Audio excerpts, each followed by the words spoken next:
Kia ora, good morning, everyone. This is really exciting because I get to interview one of my best friends, Allie.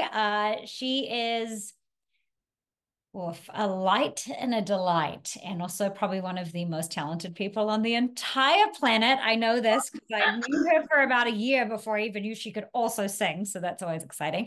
Allie, thank you for joining me. Thank you. Thank you for those sweet words. Gidget is here as well. And Yours, I beautiful puppy in the background with a back need turn. a little puppy time, but she's really the star of the show at all times.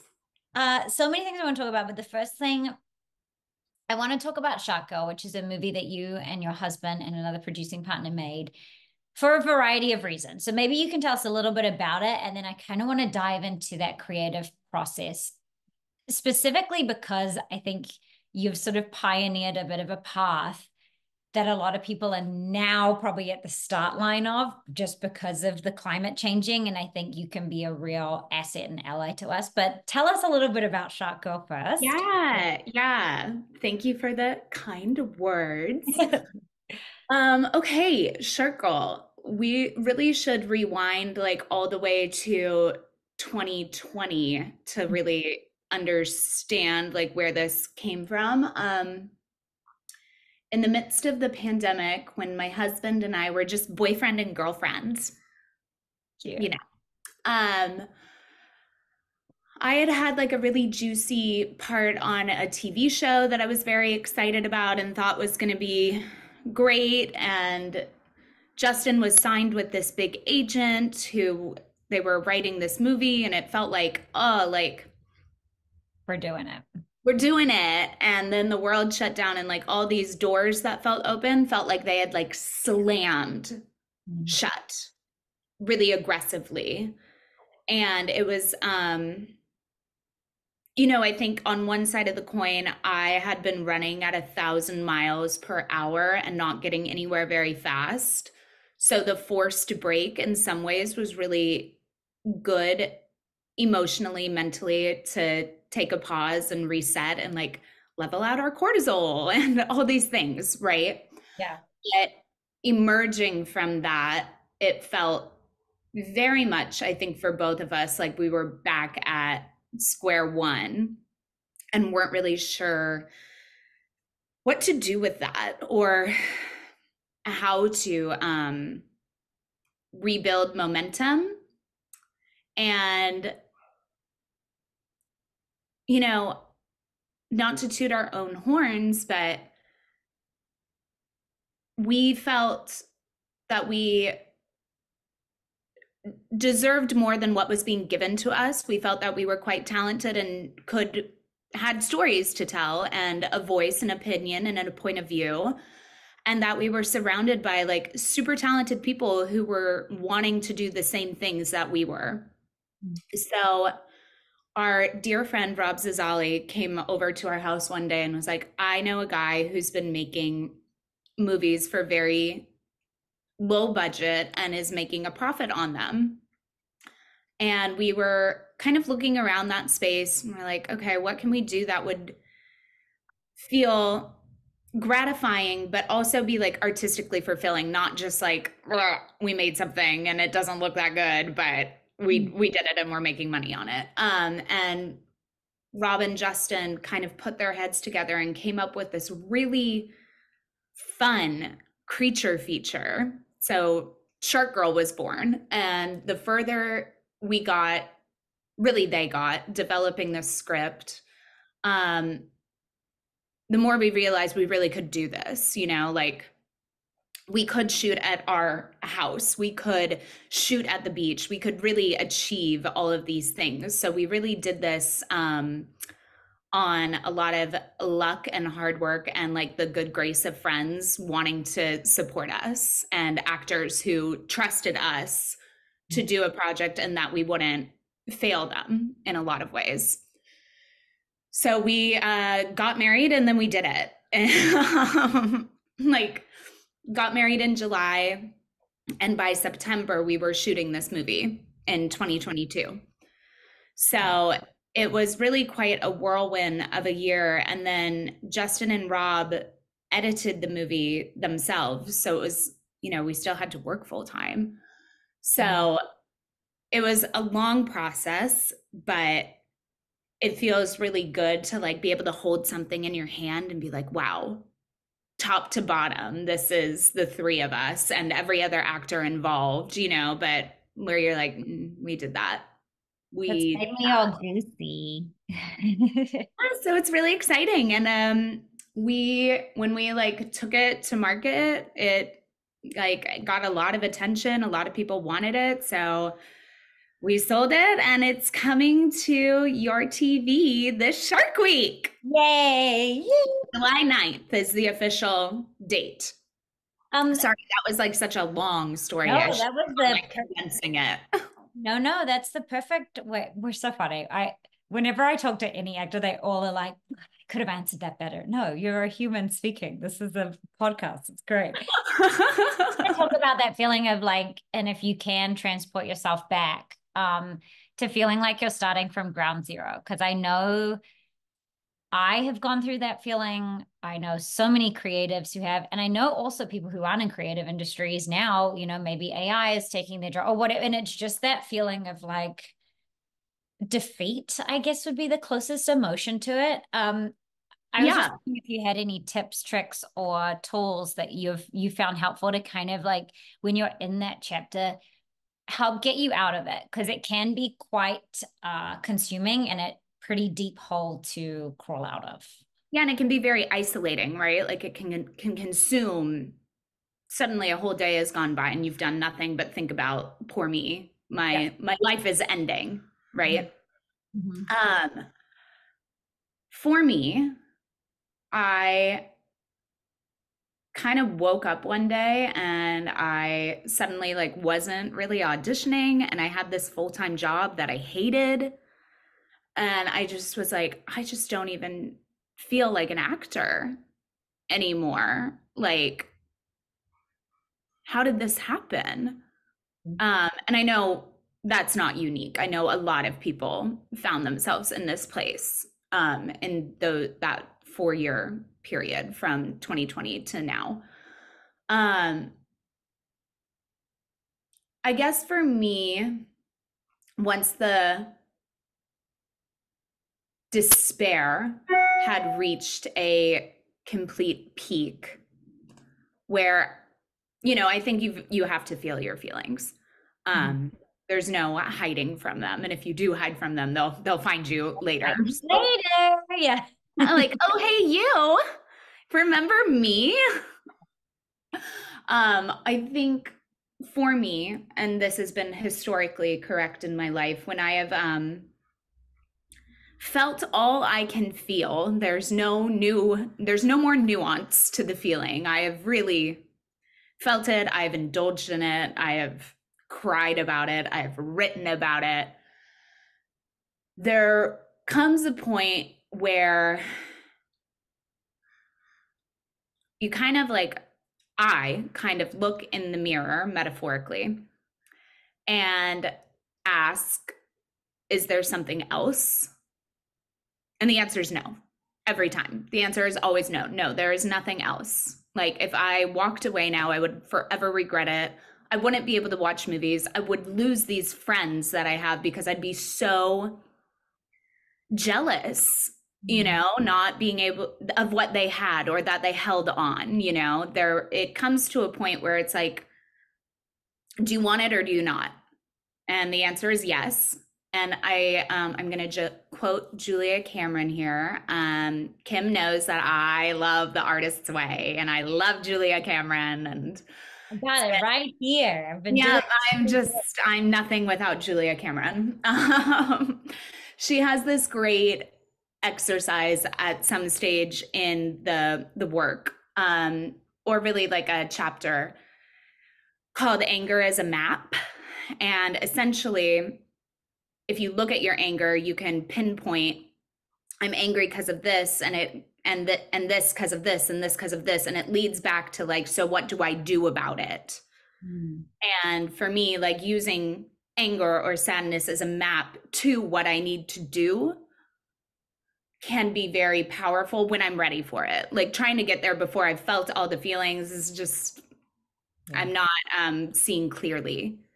but getting through the tip of the mountain, Mm. maybe, is that how you say it? And then being able to do the work and look at like, okay, I'm angry when I watch this show because that girl looks like me and I didn't even get an audition for that. Why didn't I get an audition? Because I don't have new footage. Why don't you have new footage? Because I haven't worked. Why haven't I worked? I don't know. What do I do about it? I need to make something. God. Okay, I'll do it. Jeez. Fine. Yeah. Fine. Yeah. So I'm going to insert there just because if people don't know, because I know people's ears will be like, what are they talking about if they don't know? So the artist way is, well, you might be able to describe it better, but because I've only just started it. Now, this is, in fairness, this is also something that Ali's been telling me to do for yeah. our entire friendship. And I've been like, yeah, yeah, yeah, yeah, yeah. Yeah, no, I don't need it. I don't want to do it. And I was resistant. I was resistant because there's part of the work is writing morning pages and putting down how I feel, and it being on paper felt really scary to me because I know with my negative self-talk that having that on paper makes it feel more solid and I can't ignore it. And I don't think I was ready to see the level of negativity that is going on in my head in print form. Uh, because my ego wanted me to be better than that now, like in a healthier season. So I was resistant. But you did it last year and you loved it, but some of the process is hard too, right? Like it's not Oh enjoyable. God. No, it can be very painful. The front end of it for me, I found was the hardest to navigate. Because there's a lot of taking ownership of your trauma. And just really accepting things as they are. Um, I remember it's a 12-week program, self-guided. And maybe in the first like 1 to 3 weeks, there was something about like time traveling through your life backwards and like finding the scars and really coming down to like why. And I had this moment with Kim mentioned at the beginning, I sing, but I really don't pursue it that much outside of these four walls. And I'm still working on that, but I can like really, after doing the artist way, like zero it down to like a comment a teacher made about me offhand that he thought was funny and has been like quite crippling. Yeah. And it seems so, in a way, it becomes so much smaller after you've figured it out and written about it and accepted it. Mm. Because, like, now I can be like, wow, I am so upset that this teacher from high school, like, made a joke that hurt my feelings. Mhm. Yes, you are. But Mhm. now we understand that and we're bigger than that and we're moving on, right? Mhm. Um, but it can be very intense to look at your life and say honestly what happened and not your version of it that you've made up to cope with it.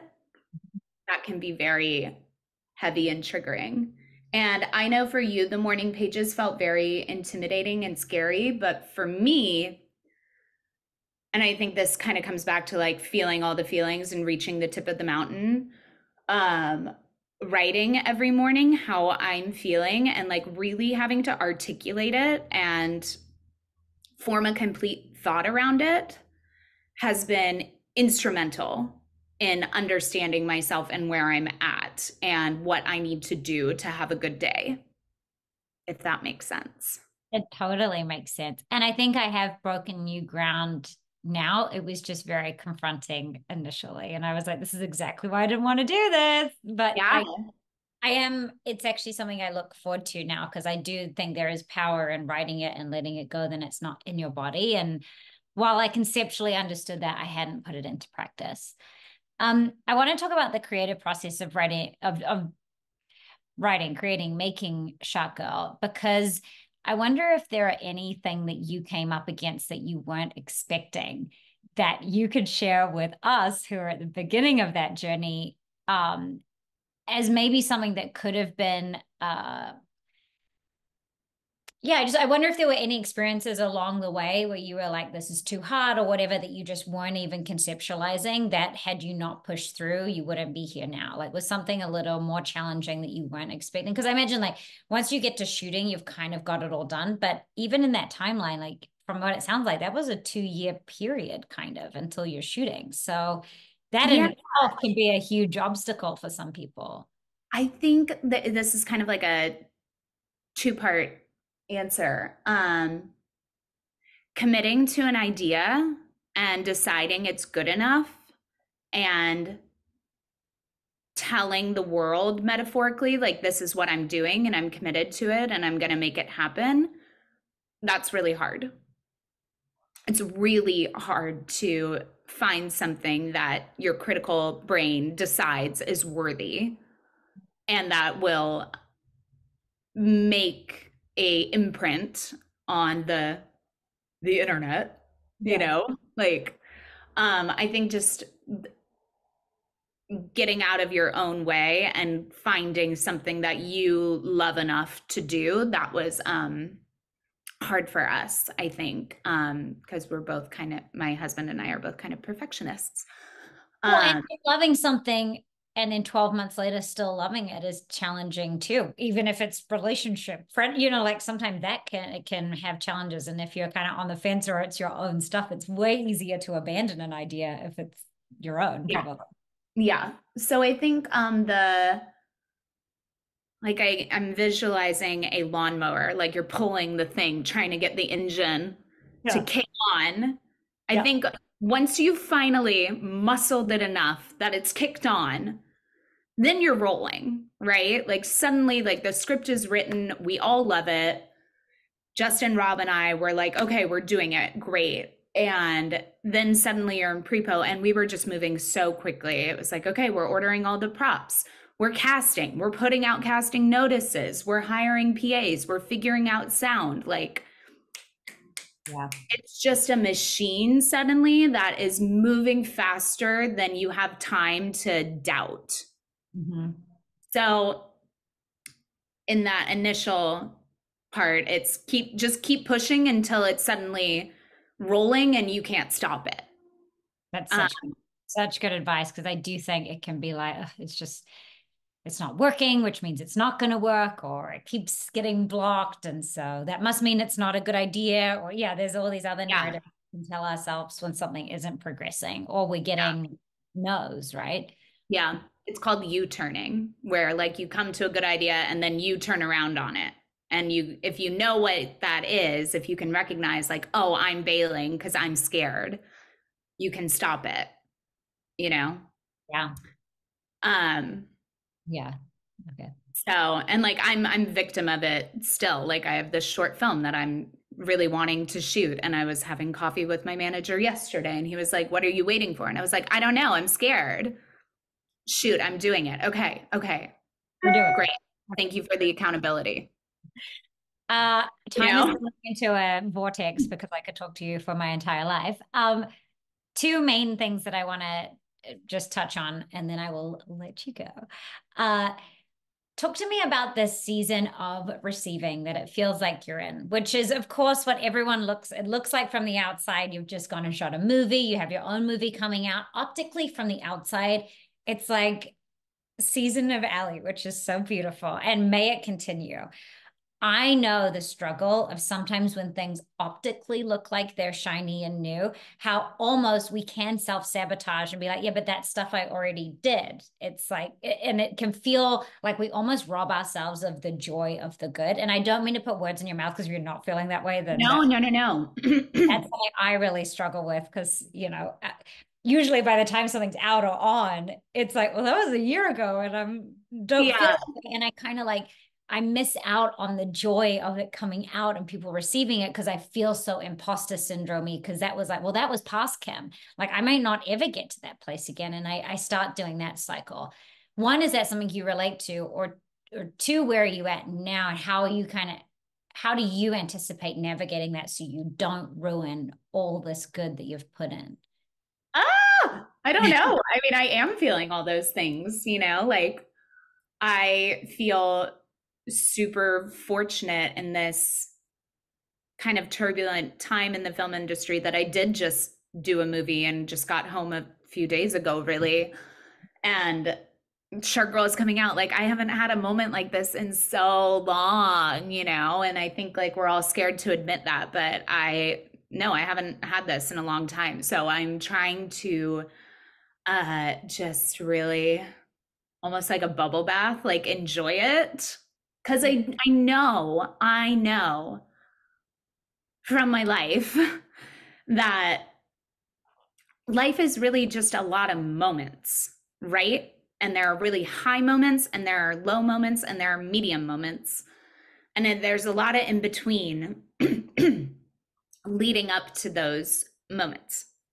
And I feel like I am just like comfortable enough with myself at this moment in my life where I can recognize this is a really good moment. Hold on to it. Who knows how long it'll last? So just like be grateful and happy and enjoy it, and like be open to good. I think like also as women, sometimes we're really bad at taking compliments, right? Like that's something I work on every day. If someone's like, "Oh, your hair looks great. Thank you." Not like, "Oh, la la la." I try really hard to like hear what people say to me and accept that. And I think this is sort of similar where it's like, yeah, this is a great moment. I will take that. I will take that like loving energy you're giving to me and like say thank you, because it won't last forever. It's impossible to maintain this. Like, how could I possibly have what's going on in my life right now be how every day is? That's just nowhere near achievable. So I hope it's a long moment. I hope I book something again. I hope people love Shark Girl. I hope people watch it. But the kind of accepting for me, like, it'll quiet down again, and then it'll be me and my husband and my dog cooking dinner and talking about what we want to shoot next, and it'll start cycling again. And I'm just trying to be comfortable with that. I want to ask a question for people who are maybe listening who aren't in the industry but have peers or family members who are. As someone who is pursuing a creative career and making your own stuff, what is something that people do, although well-intentioned, that is actually not helpful? And what is something that is helpful so that everyone can put something in their back pocket? An example of that might be like when I'm having a bad day or something, my family will always say, well, come home. And whilst it's well-intentioned, it's actually quite hurtful because I receive that as they don't believe in me, but it's not. It's because they love me and they don't want me to be hurting. But telling a creative to kind of come home or give up it's actually not kind. Yeah, no, That would be my personal one on that. But yeah, I wondered if you had something similar, or even if it's for, if someone's creating a movie that, like how can you be supportive and what could you do that is like maybe not helpful? Yeah, I know. Like recently someone said to me like, "Oh, I'm so proud of you for your endurance. Like you've really held on tight." And I was like, "Huh. Did you think I was failing this whole time? Jeez. Like what a backhanded compliment." You know? Totally. Yeah. I think for me, I'm definitely like a words of affirmation girly. And if someone, when I'm having a bad day, says to me, like, you are so talented, you are so special, you have a voice that deserves to be heard and will be heard, you just hang on tight. Like, that's like, thank you. I needed that. I really needed that. Mm-hmm. The the follow-up of like, how'd your audition go? Well, I didn't tell you anything about it, so obviously not great. Like, Sorry, I totally booked this like amazing product. I can't believe I didn't mention it. Yeah. yeah, like don't love that. I Coming home for me is different than for you. Like my parents are a 2-hour flight away, and sometimes maybe the like, do you want to come home for a weekend? Like, would that feel good? Sometimes that does for me. Like that like invitation of like, why don't you come and we'll just like make you breakfast for 3 days straight and like build you back up and send you back to LA, like that doesn't feel yuck to me. Um but I think like anything I can smell that feels like disbelief in me is like further damaging. Mm. I want to feel from the people I love the most that they think I should have 20 Oscars, Yes. Yeah, yeah, I yeah. just want And like it's to be crazy like, that you don't. Like, what? 100%. Yeah, I think for me, like the best way to support is just to literally support with words and love. And if I can't be like strong for myself, like, can you please be strong for me? So good. That's so good. It's interesting to me. I had this aha moment as you were speaking that it's like, I was like, so much of us creative people need verbal validation. And I think ultimately, because our creativity has usually come from trauma of an insecurity of not being enough. And so, like, there is this element of, because I think people mislead it and it's like, oh, they just love attention because, it's ego. And whilst it is, I think it comes from insecurity, though. It doesn't come from like, we've been great the whole time. It's that we weren't. And we're like now trying to be great, but we still need someone else to like Yeah, tell no, us. I think actors, creatives are deeply insecure.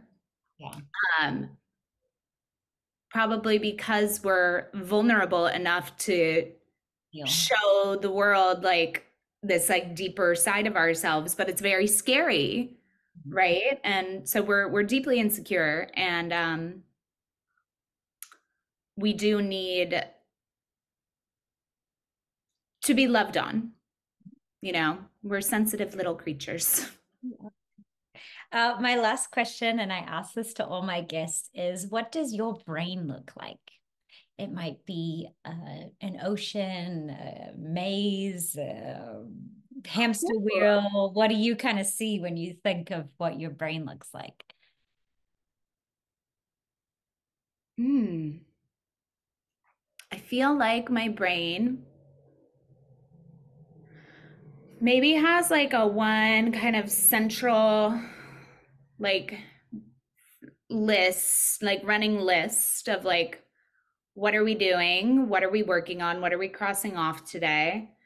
And then from the sides, so from left and right, random things fly in and either bounce off that main column and go right out or come into it and rise to the top of that running list.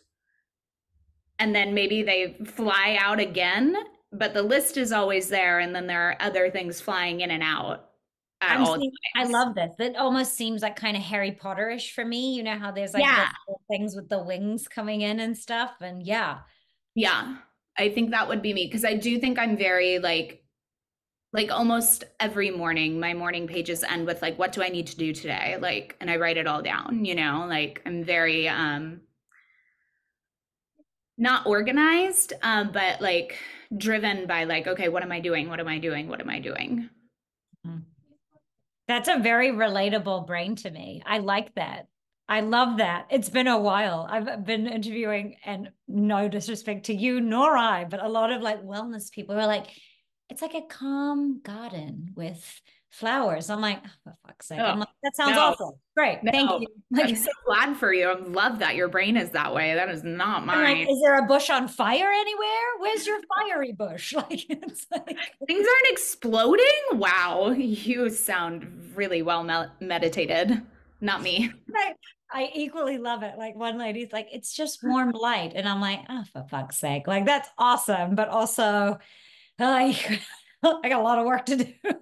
Ooh, I am not calm like that. I am not calm like that. My pages I were hear so you. chaotic this morning, like leading back to what we were talking about being like Yeah. good and in a season of receiving. Like I caught myself today. I was like, oh, I'm like thinking too much of like the business side of it right now. Yeah. And like it's starting to feel impossible when I Mhm. start like thinking like the business version of it. And I was like, you have to remember for as much business, there's also like a total magic factor and a luck factor and a timing factor. And so you can plan it all you want or like strategize, but like it's going to be what it's going to be. So just let it go. Yeah. That's so good. I love you so much. What a delight to talk to You. you. And this is literally what Ellie and I do almost every day, but this time we're doing it with you get to listen in on what it's like while we're having matcha. Yeah. I love you so much. Thank you. And where can people find Shot Girl? Oh my gosh. Okay. Thank you. This has been really quite a treat to just talk about Shark Girl Yeah, and of myself and you. course. Of course. Okay, Shark Girl, she's going live July 9th, anywhere you can rent or buy. So, Amazon Prime, Apple TV, Roku, Voodoo Fandango, Google Play, YouTube. She's anywhere you can rent or buy. So please rent it. I like my vision is that you like get some friends together, order a pizza, get some beers and wines, find like a thing, like anytime Shark Girl bites someone, you take a drink. Like I just want you to have fun watching this movie. Ooh. So please We watch. might do that. Yeah. The fun Shot Girl drinking game. I'm all about it. Yeah, right? I love you so much. Congratulations. Thank you. I love you.